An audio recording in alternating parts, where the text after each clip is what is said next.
بعد از 1000 سال همین دل فدای دوست، بعد از 1000 سال همین دل فدای دوست، بردیده توتیابی کنم خاک پای دوست، بردیده توتیابی کنم خاک پای دوست. 100 سال دوزخ است که باشم عمیق‌ال، 100 سال دوزخ است که باشم عمیق‌ال، یک روز جنت است که باشم گدای دوست، یک روز جنت است که باشم گدای دوست.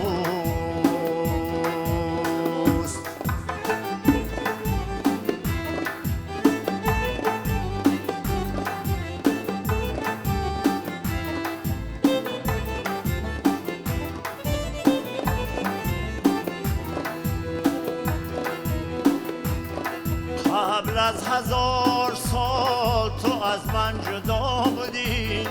بعدی 1000 سال نیم من جدای دوست. دانی که چیز قدری نمکدان لرزد،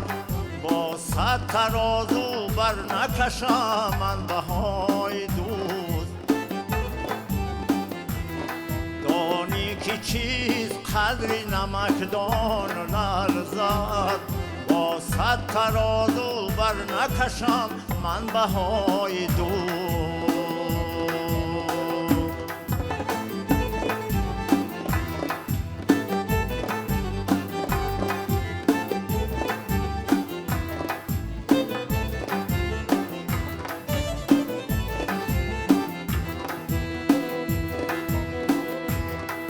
مردان که خود گناه کند و بخشدد گناه، مردان که خود گناه کند و بخشدد گناه، نامردان که هیچ نبخشد خطای دوست. ای گل که هر بهار بیایی به تربتم، ای گل که هر بهار بیایی به تربتم، از نو شوم زنده زی بوی وفای دوست. بعد از 1000 سال همین دل فدای دوست، بردیده توتیابی کنم خاک پای دوست، بردیده توتیابی کنم خاک پای دوست.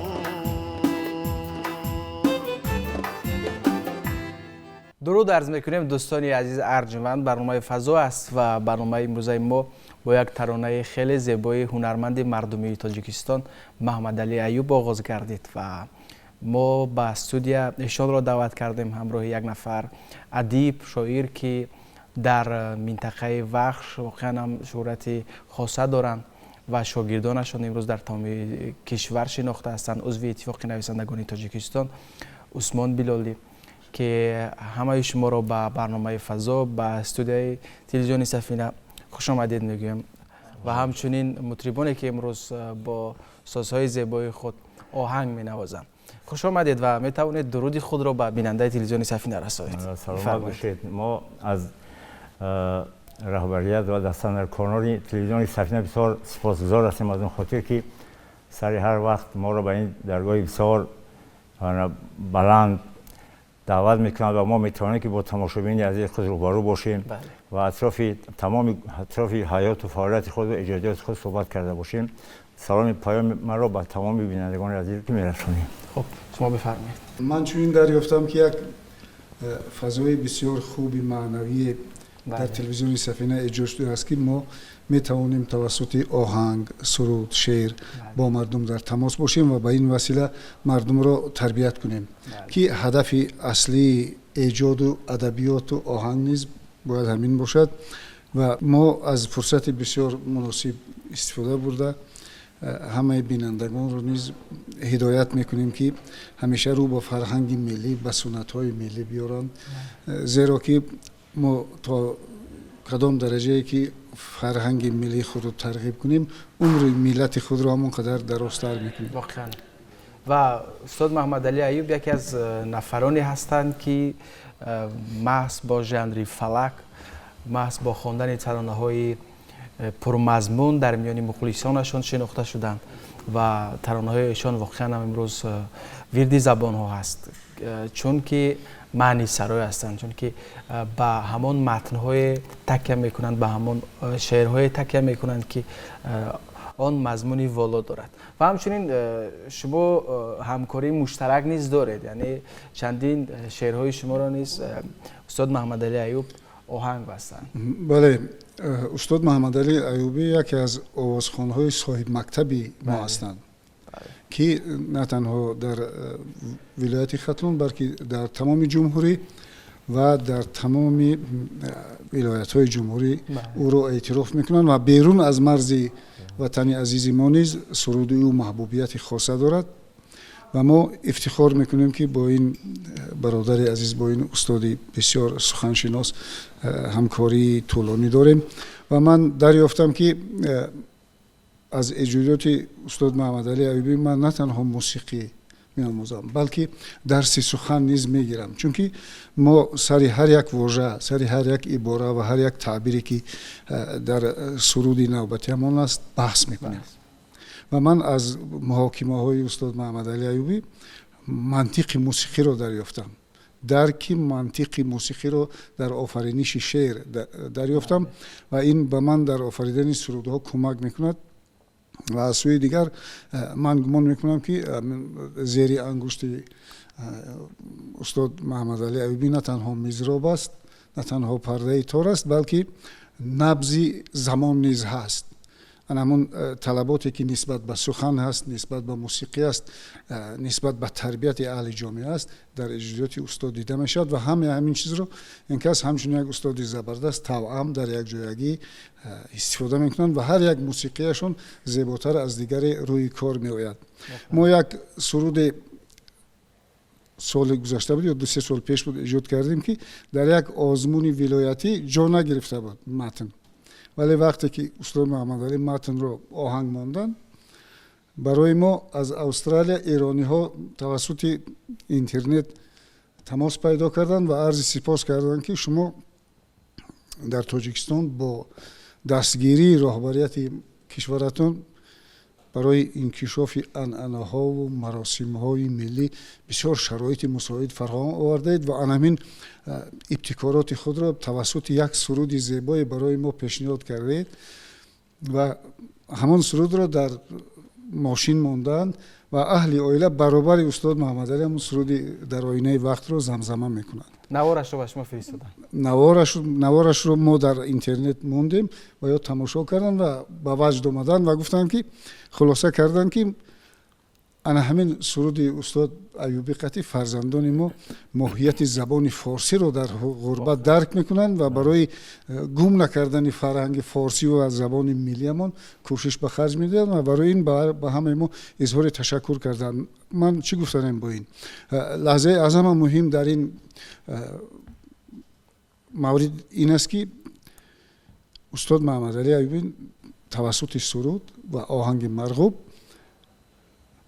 نه تنها مردم تاجیکستان بلکه در کل حوزه فارسی زبانان را تربیت میکند و این رسالت انسانی و رسالت هنرمندی خود را کاملا اجرا میکند. واقعا. و ببینید استاد وقتی که با یک نفر شاعر همکاری میکنیم، یعنی همین گونه آوازخوان‌هایی هستند که با شاعران مخصوص سر و کار دارن، یعنی بیشتر کوشش میکنن که همکاری مشترک زیادتر داشته باشن و شما نیز نمونه همین گونه یک ایجادکاران هستید و مثلا خوب است که شاعر در برت باشد و هنگامی که مثلا یگان در ساختن آهنگ یگان واژه مثلا سکته دارد هنگامی ساختن یگان واژه مثلا در آهنگ جا نمی شود در حال به مثلا شاعر زنگ میزنی و میگویی که خب خواهش میکنم این متن رو عوض کن ولی این کار در مثلا غزل‌های شاعران کلاسیک ناگزیر است دیگر به شاعر از کجا زنگ میزنی دیگر رو از کجا پیدا میکنی و واقعا هم میگونه تجربه ها من فکر میکنم که خیلی زیاد است باز چه خاطرها دارید از میگونه همکاری هایی که با استاد میکنید بله طوری 40 سال است که ما زیاده است حتی 40 سال ما با عثمان بلاری همکاری ایجادی داریم و شما بسیار خوب قید کردید که بسیار خوب است که میتونید هر یک واژه را در سر وقت عوض کنید ولی من در ایجادات عثمان بلاری حتی جایی میشه که تا جایی که واژه نامأخوذ را پیدا نمیکنم اگر به شرط مصلحتی لازم باشد وابسته به موضوع روز یگان چیز لازم باشد البته ما با همسایت همدیگر شعر یگان مثلش شاید عوض کنیم ولی راست گپ با ما شاعران زیادی همکاری دارند هیچ نباشد ماه یک دو نفر سه نفر 15 نفر کتاب‌های خود را روان میکنند که از ایجادات ما بخونید ولی وقتی شما ورق میزنید همون شعر اگر به درد شما نخورد اگر همون شعر در چی میگن در همون قلب شما جا نکند با او آهنگ بستن و سرایدن از امکانات بیرون است ولی من اجازات عثمان بلاری رو هر باری که ورق میزنم میخوام که باز یک چند ترانه دیگه خوانده باشم چند شعرشون روز گپ زیاده است 40 سوری استاد من آهنگ بستم و میخوانم اکثریت یعنی اشعار زنده و واقعیشان شما هستید که در همه جا در اکثریت چهاربینی‌های سطح جمهوری حتی سرودای عثمان بلاری از طرف من صدا داشته تقریبا چگونه حالت‌ها میشود حالت‌ها میشود که مثلا شما آهنگ میبنده و همون آهنگ شما متن ندارد این گونه حالت‌ها هست یا اینکه فقط شما در متن آهنگ نیست من فقط اول متن رو انتخاب میکنم و برای هر یک بلندی و پستی مصرع شعر آهنگ ایجاد میکنم تا جایی که اونو فهمیشی من است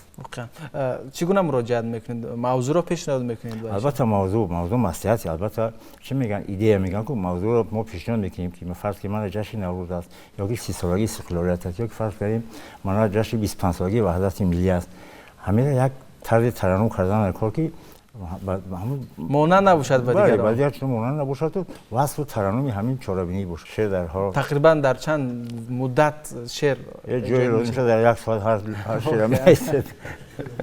واقعا و وقتی که فکر میکنم موضوع درخور است موضوع مثلا به دل نزدیک است در اون شعر ایجاد کردن یا که آهنگ آفریدن کاری مشکل نیست و فکر میکنم باز دستاویز دیگری دارید یک دستاویز از اجازات عثمان بلاری است با نام نصیحت به فرزند همین سرودی که حاضر خوانده می شود همین سرود رو من آماده کردم و با استاد پیشنهاد کردم این سرودی هستند که نصیحت مادر به دختر است و نصیحت پدر به پسر و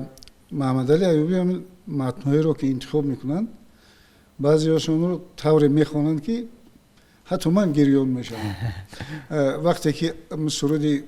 شمالک رو سرایید سال 2003 بود یا سال 2004 من اولین بار خواندنش رو نشنیدم مجدگانی گرفتن که سرودم رو محمد علی خوانده است من هم لاقیدانه قبول کردم ولی وقتی که سرود رو شنیدم پیش از آن که چیزی گویم آبهای چشمم رو پاک کردم و اون چیزی که من در غربت حس کرده بودم محمد علی توسط آهنگ به کل مردم دنیا رسانید و همون سرود را در همون سیمپوزیومی که در دوشنبه برگزار شده بود متخصصان هم ساحه ادبیات و هم ساحه موسیقی بسیار بلند بها دادند و همون سرود را به نوت در آوردن در فلک تاجیکی یکی از سرودهای است که از بالای آن دست گذاشته می شود یعنی این چیست این هنری گواهی هنری والای استاد محمد علی ایوبی است خب بفرمایید ما مشتاقیم که ترانه نوبتی را بشنویم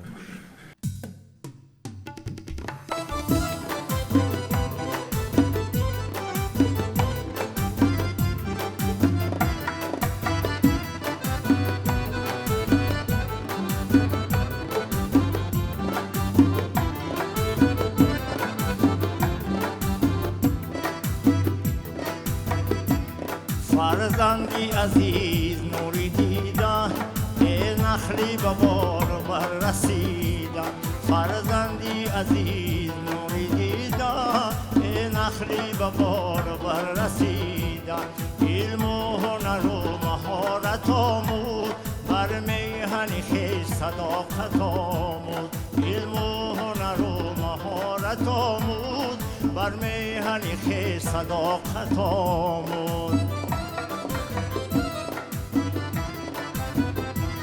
در زندگی مردی با شرف باش در حفظ دیار پیش صف باش در زندگی مردی با شرف باش در حفظ دیار پیش صف باش آیله خویش آن مقدس بر قدر محبت و وفارت آیله خویش آن مقدس بر قدر محبت و وفارت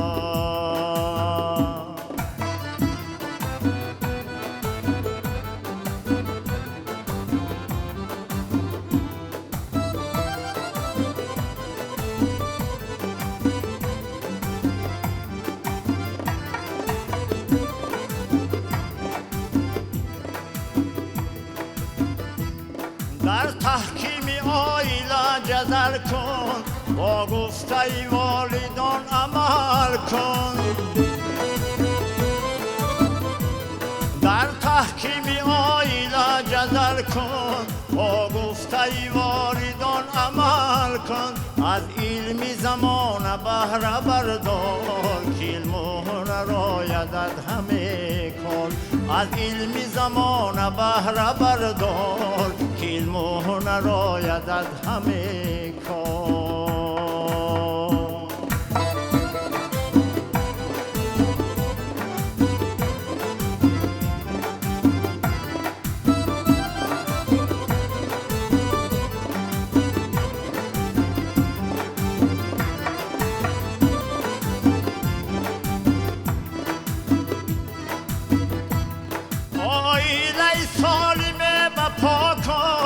کاشانه خیش پر زیا کن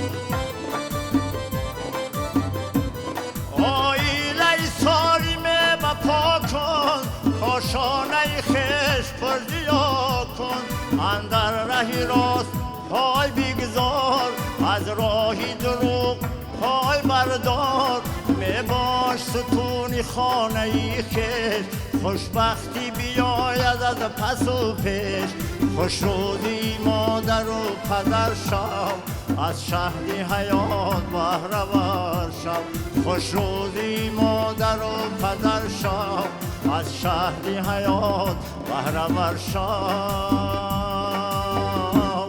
فرزندی عزیز نوری دیده ای نخلی به بار و بر رسیده فرزندی عزیز نوری دیده ای نخلی به بار و بر رسیده علم و هنر و مهارت آمود بر میهن خویش صداقت آمود علم و هنر و مهارت آمود بر میهن خویش صداقت آمود بر میهن خویش صداقت آمود بر میهن خویش صداقت آمود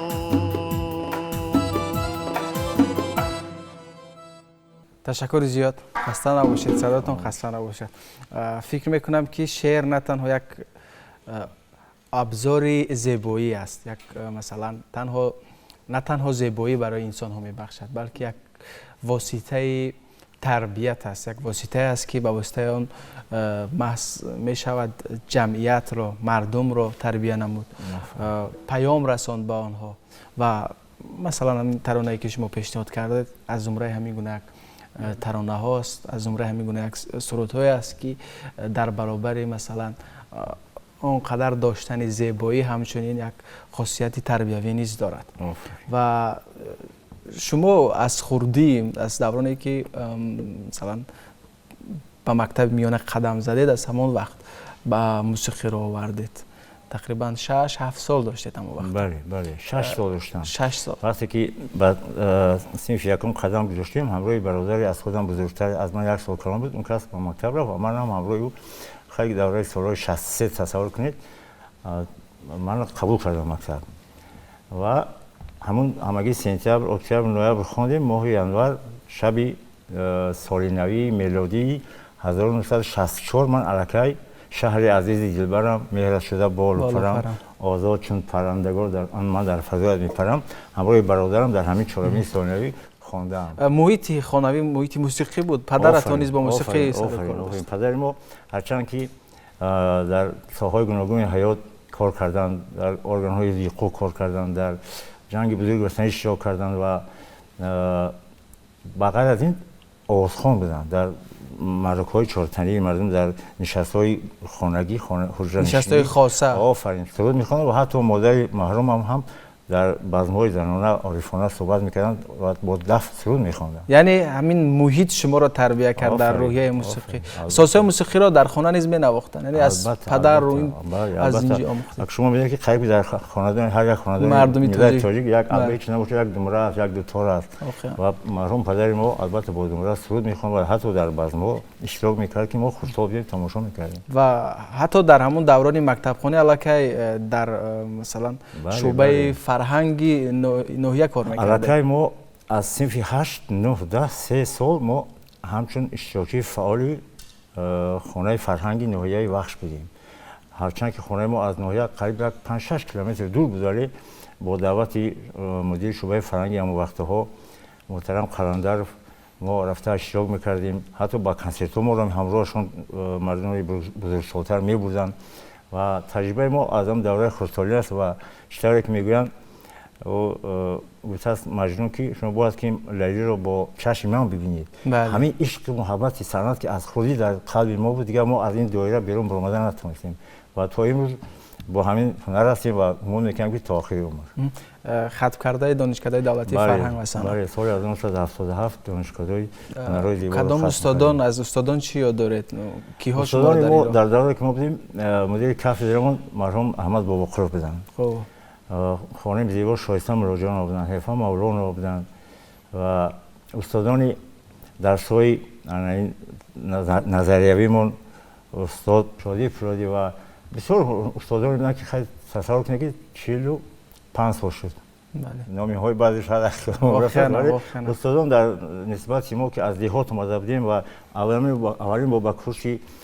پرتای دانشگاه نشستیم و ما را گویا که ما به تیاری مخصوصی موسیقی اومده بودیم و در این مدت 4-5 سال توانستیم که یک توجه از سیر و اسرار ادوار هم با خبر باشیم. و مثلا حتما که باید بعد از اون که هر نفری که آوازخوانی میکند باید که از علم موسیقی نیز واقف باشد و هنگامی آفریدن آهنگ. از کی آهنگ میآفریدید؟ من الکی در دوران دانشجوییم کورس 1 یا 2 میخوندم. بار اول با همین یونیورسیته ملی آمدیم و در دیوار یونیورسیته یک شعر رو یافتم از آدینه بیکمرادی. عزیزم حرف شیرینی چرا بر ما نمیگویی، امید آرزویت رو چرا بر ما نمیگویی. البته سن سال جوانی بود چون که همین شعر مرا دلم مفتون کرد و وقت آهنگش هم در حال در ذهنتون پیدا شد. البته ما سری ما اسباب نشستیم شاید هفته ها ماها شاید گفته باشیم که یک آهنگ برای خاصی برام پیدا کردیم و تا امروز با هم آهنگ نه تنها خودم و حتی هنرمندان بسیار شناخته کشورمون سالهای پیش شادروان احدین نورلویف و شادروان میرزاجان شویف این ترانه رو میخواندن. یعنی که اولین آهنگ شما قدر محبوبیت آورد و واقعا خسته نباشید و فکر میکنم که امروز شما دستاویز زیاد دارید و از در برابر آنه که از اشعار شاعران امروزی شما ترانه میخونید و همچنین یکی از اون نفرانی هستید که با غزلیات کلاسیکان بیشتر رو میارید، بیشتر از آنها میخونید و عموما شماره آهنگای شما چقدر است؟ شما حساب کردید؟ من فقط برای دیگرها برای خودم از خودم بیرون نبوده یک 80-100 موسیقی ایجاد کردم که فقط توفه کردم با هنرمندان هم منطقه خودمون و حتی بعضا هنرمندان جمهوری هم استفاده میکنن. در ایجادات خودم بیشتر از 300 آهنگ دارم و همین هیچ نباشد 150-200 موسیقی من علاقه ثبتی رویده دارد و در شبکه‌های اینترنتی پخش است. و سال گذشته یک رویداد خیلی مهم شد برای مردم تاجیک، ژانر فلک به روی خط غیر مادی یونسکو شامل گردید و من فکر میکنم که به همین روی خط وارد شدن محض تلاش هنرمندانی هست که در همین ژانر مثلا استوار بودند و نگذاشتند که از مثلا حوادث تاریخ، از رویدادهای گوناگون و مثلا در زمانی که ما زندگی میکنیم یک زمانی جهانی شوی است و فرهنگ‌های غیر بیشتر مثلا وارد یک فرهنگ دیگر می شود. فکر میکنم که استواری همین گونه هنرمندان مثل شما بود که مثلا نگذاشتید و نسل جوان را در این رویه تربیت کردید و همچنین خودتان نیز مثلا آهنگ آفریدید و به جهانیان همین ژانر موسیقی رو معرفی کردید. وقتی که این خبر رو شنیدید چه احساس بود؟ وقتی این خبر رو شنیدم راست که شخصا برای من یک نویگری بود، چی میگن، یک خوشتندی بسیار بلند و اون خاطر که شما زحمت ها برباد نرفت. بله، شما تصور کنید که تا جای یک موسیقی سنتی مردمی ما که این در دوره فقط یک حتی منطقه همون خطران اگر بگیم، لیکن دیگر وادی ها هم فلک خود را دارند. بله. چون که فلک درد است، راز است، نیاز است و وقتی که ما این آوازه رو این چیزا حقیقتا در عمل دیدیم و شنیدیم، سر کار گرفتیم، باز چندین ترانه های دیگری فلکی ایجاد کردیم و اگر بیننده محترم تماشا کرده باشد، من با واسطه تلویزیون 6 سرود فلکی از ایجادات شاعران معاصر البته ایجاد کردم و با مردم پیشکش کردم و با این چی میگم، با خرسندی هنرمندای ژانر فلک با یک خرسندی همراه کردم تا جایی که جوانان دانشگاه هنرهای زیبا، جوانانی که امروز قدم میگذارن به ساحه ژانر فلک، مرحمت میتونن استفاده کنن. بله، از آهنگای شما. آفرین. یعنی گفتنیت که هر کسی که مثلا در همین رویه هست، در همین ژانر هست، میتواند که از آهنگای شما به ملال استفاده برد و شما مخالفت نمیکنید. هیچ وقت. یعنی مثل مال خودشان استفاده. آفرین. تشکر جدیدم از بزرگی دلی شما و از بزرگی صنعت شما درک می‌دهد و باز چه دستاویز است که امروز من در خاطر شعر استاد بیلاری و یک سرود استاد احمد جان احمدزاده دو غزل از اجرات بدیل بزرگوار میرزا عبدالقادر بدیل آوردم و باور کنید اگر تا این وقت من جرئت نمی‌کردم که از بدیل ترانه خوانده باشم. چرا؟ با معنی و با مضمونی مندرجه غزلیات بدیل رسیدن بسیار مشکل است و وقتی که شاید که 3 سال به جای رسیده باشد، ما علاقه رو آوردیم به میرزا عبدالقادر بدیل و یک چند ترانه‌اش رو از بر کردم و آهنگ بستم و 2 ترانه این مرد بزرگ رو امروز به بیننده محترم پیشکش می‌کنم. خب بفرمایید و ما مشتاق این ترانه باشیم.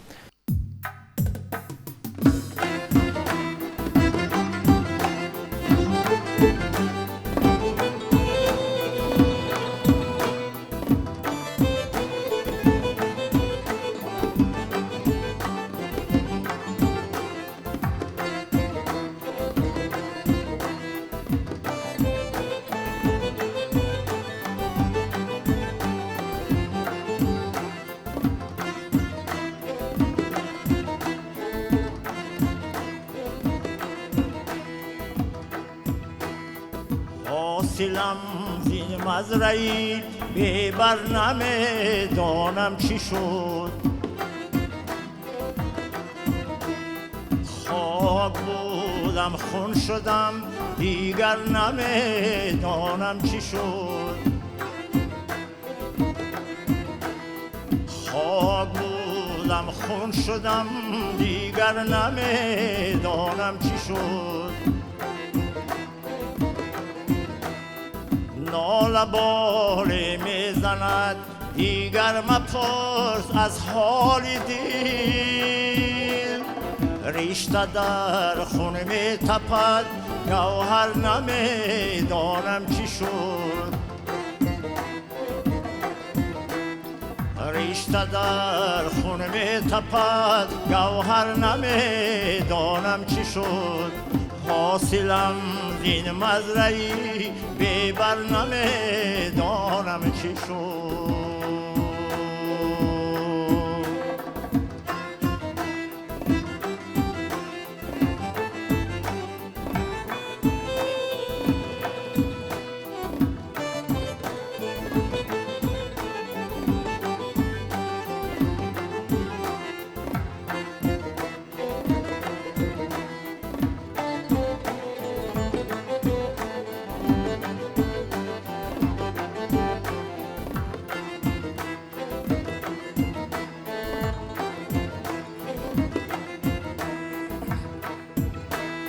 ساختم باغم دیماغم ساغری عیشم نماند در بهشت آتش زدم کوثر نمیدانم چی شد در بهشت آتش زدم کوثر نمیدانم چی شد مشتی خون کز تپیدن صد جهان امید داشت تا در دل بودم سوتر نمیدانم چی شد تا در دل بودم سوتر نمیدانم چی شد حاصلم زین مزرعی ببر نمیدانم چی شد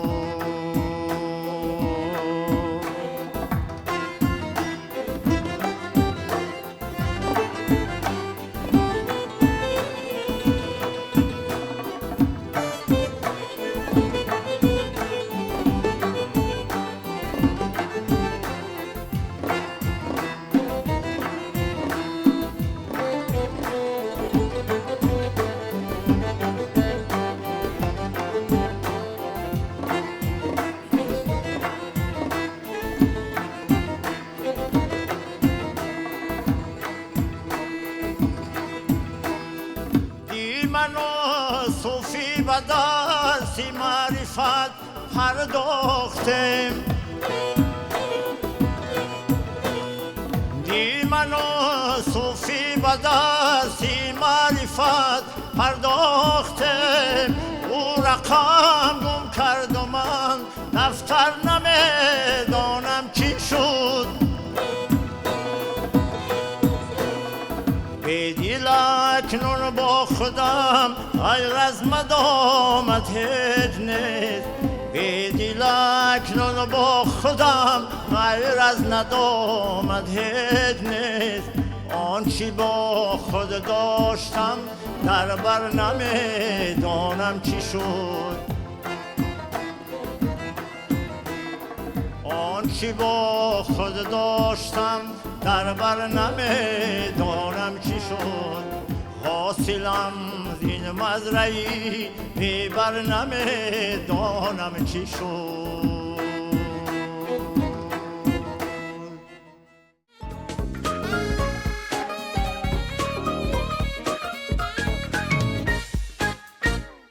دوستانی عزیز برنامه فضا رو ادامه میدهیم. یادآور میشم که مهمان امروزه برنامه ما هستند هنرمند مردمی تاجیکستان محمد علی ایوبی و همچنین یک نفر ادیب شناخته عثمان بلالی که بار دیگر ایشان رو خیر مقدم میگویم حضورشان رو و از ترانه هایی که امروز در برنامه پیشنهاد گردید واقعا هم لذت بردیم و میگویند که شعردانی چیست؟ مروارید از دریای عقل شاعران افسونگری که این طرفه مروارید سفت شعر آن باشد که خیزد از دل و جوشد ز لب باز در دلها نشیند هر کجا گوشش شنفت. شما که بیشتر مثلا در وصف وطن میگویید من وقتی که ما مثلا اشعار شما رو ورق زدیم و از ایجادیات شما واقف کردیم واقعا هم در هر موضوع شعر گفتید ولی موضوع محوری شما بیشتر وطن است صلح است. خب از کجا این مهر اینقدر زیاد در دل شما جا گرفت؟ مثلا شعر چیزی سهل و ساده نیست و شعر برای مردم تاجیک باز از همه چیز بالاتر از کسی مثلا همچون شاعر اعتراف میشود که وای دانش بسیار وسیع دارد و چند علم را فرا گرفته است. یعنی شعر ما ارتباط دارد با کل علم‌های زمانه. برای همین شاعر بودن مسئولیتی بسیار بزرگ و بلند است. برای همین ما همیشه کوشش میکنیم که یک خدمت ناچیزی هم که باشد برای ترغیب غایه‌های وطنداری ترغیب تربیه نسل آینده ساز داشته باشیم و برای همین در موضوع وطن بعضی دو بیتی‌های ایجاد کردیم که از جانب مردم بسیار خوب پذیرفته شده. می توانید قرائت کنید؟ بله. سری مرزی برومندت بمیرم چون نخلی ریشه پیوندت بمیرم وطن هر جا که باشم در غم تو چو فرزندی شرفمندت بمیرم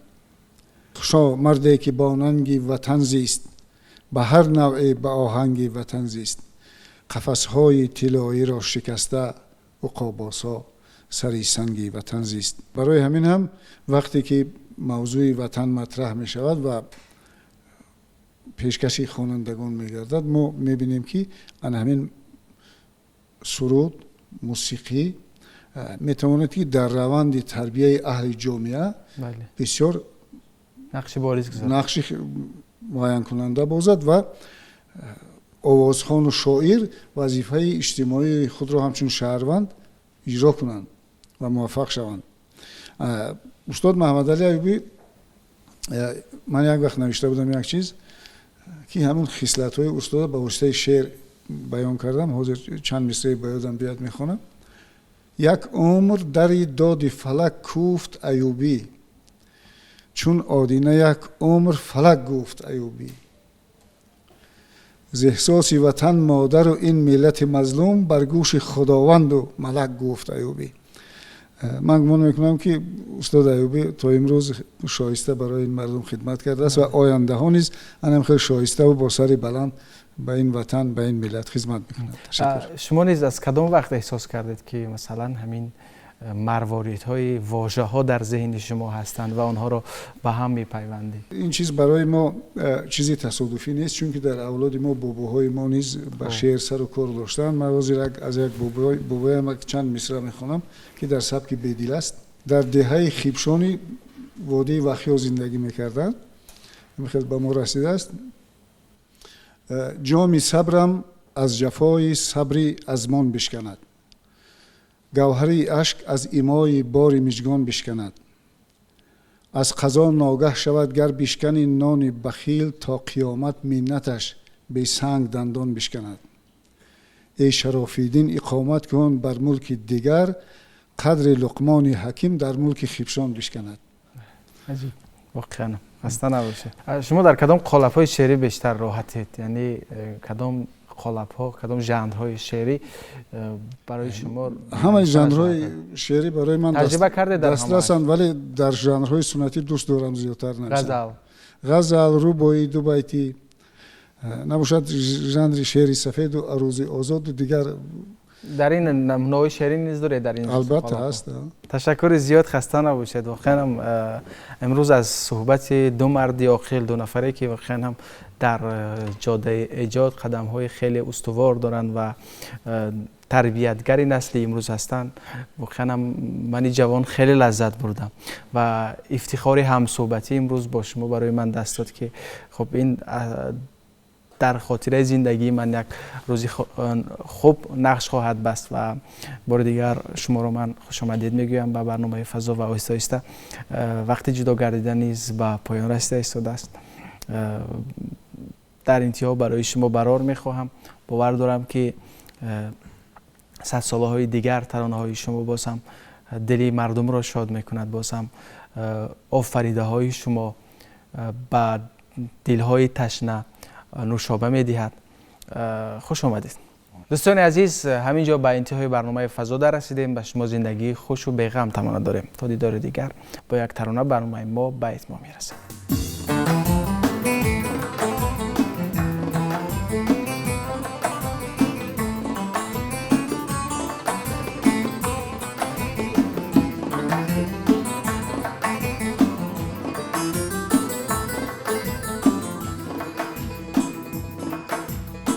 همت گر هست پای بر سری دنیا زنه، همت گر هست پای بر سری دنیا زنه، همچو گردون خیمه در عالمی بالا زنه. خانه پردازی نباشد بی آرامی جسم، این غباری رفته را در دامنی صحرا زنه. این غباری رفته را در دامنی صحرا زنه، همت گر هست پای بر سری دنیا زنه.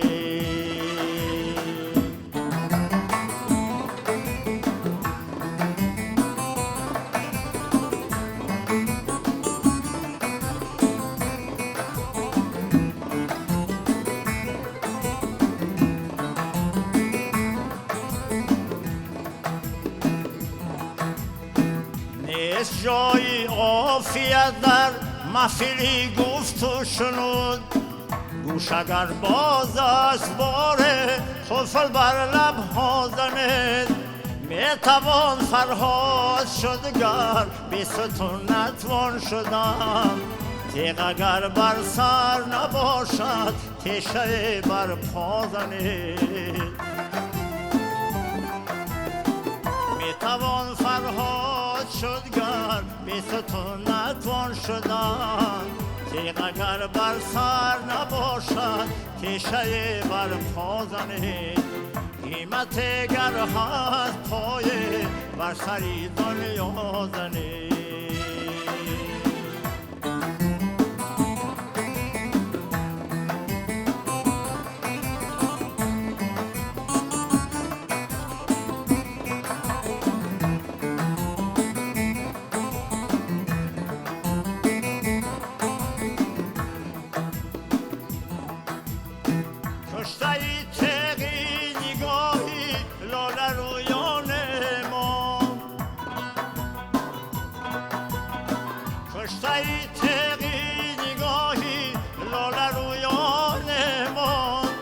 شمی داغ بر سری لب این مزاری مزند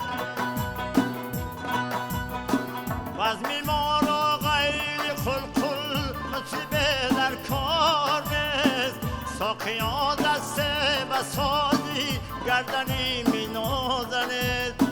حسرتی میگر نباشد نیست تشویشی خمار بیشکند امروز جام و سنگ بر فردا زنید میسرعی آهه کی گردد از شکستی دل بلند گر فتد موزون به گوشی به دلی شیدا زنید میسرعی آهه کی گردد از شکستی دل بلند گر فتد موزون به گوشی به دلی شیدا زنید قیمت گر هست پایه بر سری دنیا زنید